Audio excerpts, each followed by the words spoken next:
to the cookie! Growing up in the Bronx, I couldn't name a more iconic cookie than a black and white cookie. The pillowy soft layers, that crunchy royal icing, the ganache. It was one of my most fondest memories. Growing up, I only ate the chocolate part of that black and white cookie because I thought that chocolate taste was so good. So today we're turning our black and white cookie into double chocolate, double the fun, and we're gonna be using ruby chocolate and dark chocolate to kick things up a notch.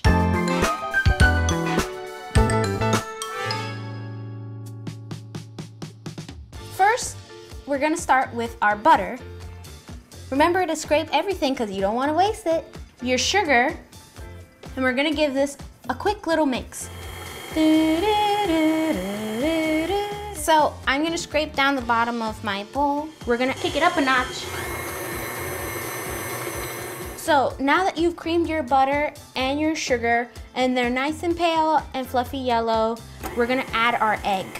Make sure that it keeps mixing up nice and evenly.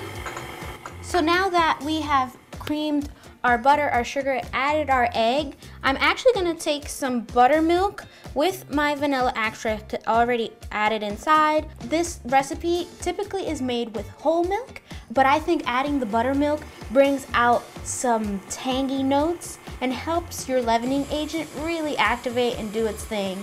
And that's gonna prove to have a softer end result. And there you have it. We have step one of this process completed. We are going to mix our dries so that we can add it to the bowl, and you're gonna see how easily everything gets emulsified and incorporated back together. So you're gonna take your all-purpose flour, your rye flour, baking soda, and your salt. And you're gonna give this quick little mix. I chose to use rye flour in this recipe just to kind of bring a more savory element to it. So not only is rye flour really iconic of like New York style delis, but it also will level out all of the sweetness that both ganaches are gonna bring to this dessert. So our flour is ready. So we're gonna start our mixer again. You could already see the rye flour coloring this dough and giving it this like unique look. It just looks different. It's gonna taste amazing. And there you have it. You've just made black and white cookie base. You're a pro. It smells like heaven. You can see the color, you can see the texture of the rye flour. It's just like, it looks so amazing and so delicious. So we're gonna scoop our cookies. We're gonna get about 8 cookies and maybe a small baby 9. We're using a 2-inch scoop, and we're gonna scoop right into our parchment lined sheet tray. You don't need to grease it or anything else. So I kind of alternate these guys a little bit diagonally so that I'm giving them enough room to grow and spread, but I'm also putting some in the middle because there's space. When there's space, there's a way. These guys are gonna go into the oven at 350 degrees Fahrenheit for roughly around 12 minutes. Be right back. So now we're at the fun part, the ganache. So we're gonna heat up our cream. And this recipe calls for half of a cup of cream. And while this gets up to temp, I'm going to pour my corn syrup into my dark chocolate. And I just do this because dark chocolate needs a little help because there's not a lot of sugar as much as the white chocolate that's next to it. Yes, it is pink. It is white chocolate. It's made from cocoa beans that naturally have a pink hue, and they have like a nice little fruity flavor, but nothing that does not make it white chocolate. I'm adding a little bit of salt in my ruby chocolate only because white chocolate is always naturally sweeter than dark chocolate, so we're kind of bringing the corn syrup in and the salt in to bridge them and make them meet in a happy medium. So our cream is now hot. We're going to measure out our cream. Pour your cream into your dark chocolate. Now add the remaining cream to your ruby chocolate. So I'm gonna go with my tiny whisk and I'm gonna mix it up. Mix our ruby chocolate. So now you have both of your ganaches. One of them is almost ready to go. This one needs to sit for another 10 minutes on the counter so that it thickens up a little bit. Now to the fun part. My ganaches have been sitting. They're at the perfect consistency. Look at that ribbon. Oh my goodness. Now we can talk about these lovely beauties. Look at that golden brown deliciousness that this cookie was able to achieve in less than 15 minutes. Please never frost on the bump side.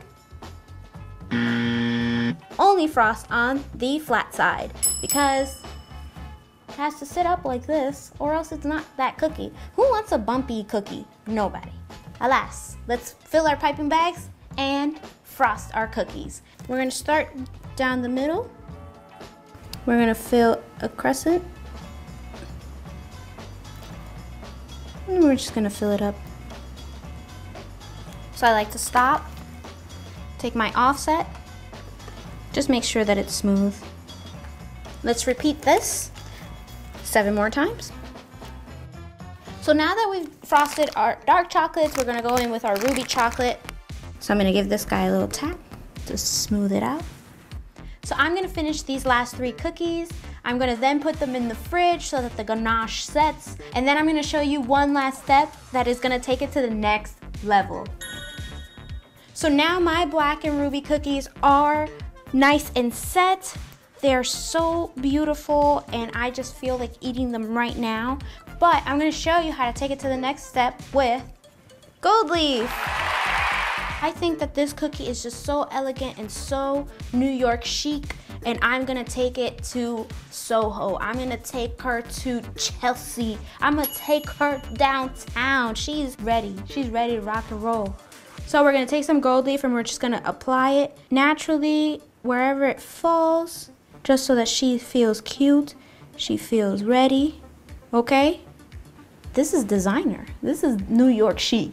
So it doesn't really taste like anything, but if you really wanna make a wow statement when you're making these cookies, gold leaf really takes it there. I think also with gold leaf, it's really easy to hide any imperfections if you feel like you have any.